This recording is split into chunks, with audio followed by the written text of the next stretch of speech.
Cerita paling apa yang kalian pernah dengar dalam sebuah keluarga? Kalau lihat di berita-berita ada mertua yang selingkuh dan menantu anak bunuh keluarga karena kesal jadi tulang punggung. Kakek nekat merkosa cucu sendiri DST. Dunia sebenarnya juga tidak sedang baik-baik saja karena tingkah laku manusia yang bisa lebih rendah daripada binatang. Apakah Komodos pernah berhadapan atau ada kerabat keluarga yang seperti ini? Gue mau share sekilas, ada kerabat yang nikah SM, salah seorang yang alim gitu agamanya. Terus setelah nikah SM suaminya dia bawa adiknya dalam kurung cewek dua. Setelah bertahun, ternyata itu laki hamilin adik dua iparnya. Ada yang dipaksa atau perkosa dan ada yang diimingin. Yang ngebuat keluarga marah adalah itu anak dua cowok dihamilin TP nggak dinikahin. Yang kedua, ada saudara di mana pecandu putau. Nah, dia ini akhirnya ikut rehab DSB dan dinyatakan bersih. Sampai suatu ketika sekeluarga pergi berlibur dalam kurung termasuk dia. Setiba di rumah mereka syok karena semua barangnya di rumahnya nggak ada. Bersih. Seperti dirampok, TP bersih sampai furniturnya juga. Hanya tersisa pakaian dan yang ada di dapur. Ternyata anaknya diam dua di link SM temennya yang pengedar BSP putau lagi bayarannya ya semua barang dua yang ada di rumahnya. Ibunya pingsan sampai stroke. Bapaknya udah lemes dan gak mau ngomong setelah itu. Setahun kemudian BPK-nya meninggal ibunya sebulan kemudian. Adiknya pergi ninggalin dia dan gak dianggap sekeluarga lagi.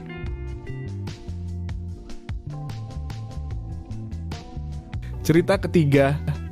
Om, saya kaya raya punya 2 anak laki. Suatu hari 2 anak ini berantem mau memperebutkan hak milik perusahaan mobil bapaknya.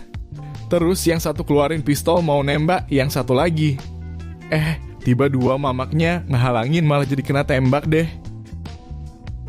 Tapi karena takut aib, si anak yang nembak gak diapain.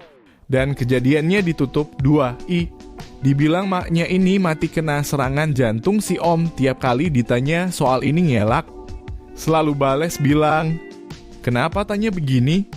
Siapa yang suruh nanya begini?" Duh, ceritanya gila banget anak om berebut bisnis mobil bapaknya sampai ada yang bawa pistol. Malah mamaknya kena tembak.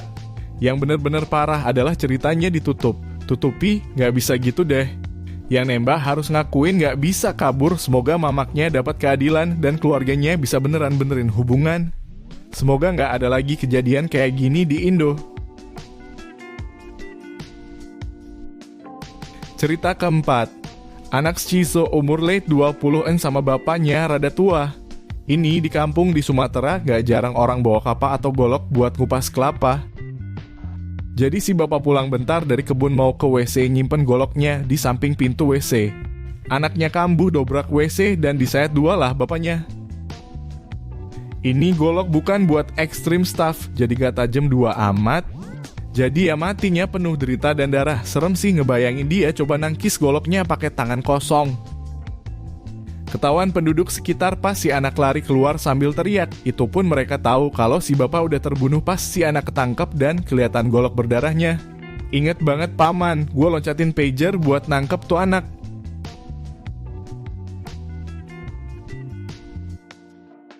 Masa aneh kecil. Hidup masih di desa di kaki gunung. No viral thing di desa tetangga. Naik lagi ke arah gunung. Ada anak kecil juga lebih kecil dari aneh.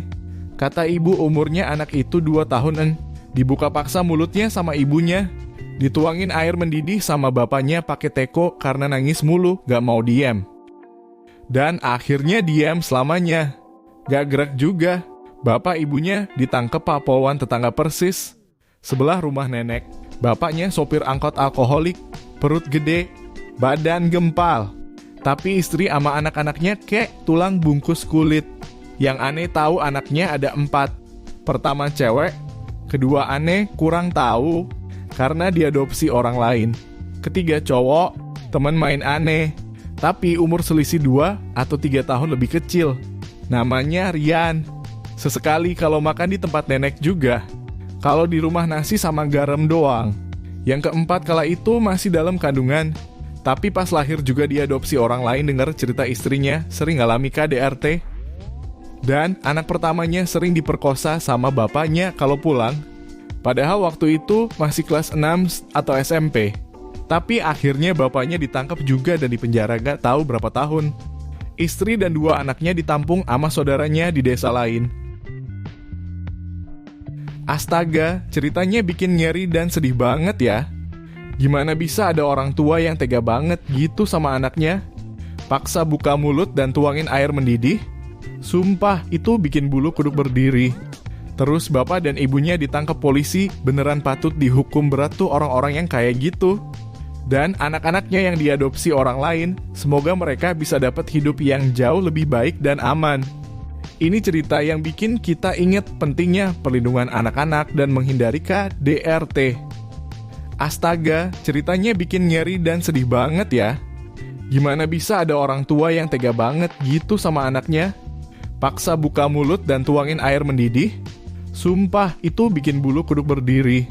Terus bapak dan ibunya ditangkap polisi, beneran patut dihukum berat tuh orang-orang yang kayak gitu. Dan anak-anaknya yang diadopsi orang lain, semoga mereka bisa dapat hidup yang jauh lebih baik dan aman. Ini cerita yang bikin kita ingat pentingnya perlindungan anak-anak dan menghindari KDRT. Saudara udah nikah sama duda selisih usia lumayan, usia pernikahan mereka udah sekian tahun biasa aja, atau mungkin gue yang gak tahu ada masalah apa enggak. Sampai di satu titik dia ketahuan punya pinjaman dengan nominal yang besar, keluarga besar kaget karena tiba-tiba dia minta bantuan. Ngakunya buat kebutuhan sehari-hari karena jatah dari suami kurang. Hal ini dirahasiakan dari suaminya karena ibunya dan nenek gue takut mereka pisah. Bokap yang notabene figur laki-laki paling tua, jadi terlibat nyari solusi padahal keluarga kita lagi ada masalah juga. Akhirnya jual ini itu sampai rumah nenek digadai dan entah berapa uang yang keluar dari kantong keluarga gue sampai akhirnya suaminya tahu. Ternyata selama ini suaminya temperamental pas dia tahu istrinya punya hutang sekian dalam kurung. Belum totalnya cuma fraksionnya aja dia langsung pukul istrinya pakai sapu sampai gagangnya patah. Dan dia ceritain dengan bangganya ke bokap dia old school gitu, jadi menurut dia itu caranya ngedidik istrinya. Pada akhirnya situasi keluarga besar gak sehangat yang dulu. Mereka jarang kumpul kalau ada event kayak lebaran atau bukber. Istrinya jarang keluar rumah juga padahal letak rumah cuma sekian meter sama rumah nenek. Pas pandemi kejebak pinjol sampai bokap yang notabene-nya udah beda kota diteror sama pinjol. Ternyata tanpa sepengetahuan kita nomor bokap dijadiin semacam jaminan gitu. Argumen dia karena butuh HP buat anaknya sekolah dan kita disuruh ignore aja telepon dari debt collector. Asal lu tahu kalau debt collector pinjol itu nomornya banyak. Diblokir sekian banyak masih punya nomor lain. Dan mereka kasar banget kalau ngomong dan gak peduli kalau kita juga gak tahu menau soal pinjamannya.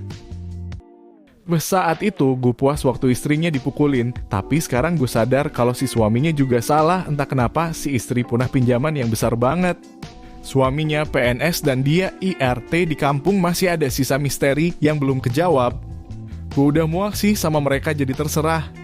Pelajaran yang bisa diambil komunikasi penting dalam suatu hubungan. Sebelum nikah harus tahu dulu karakter pasangan jangan pernah terlibat pinjol. Kalau cerita-cerita ini berkesan untuk kalian, jangan lupa share dengan teman-teman juga ya. Subscribe untuk dinotifikasikan saat ada video baru.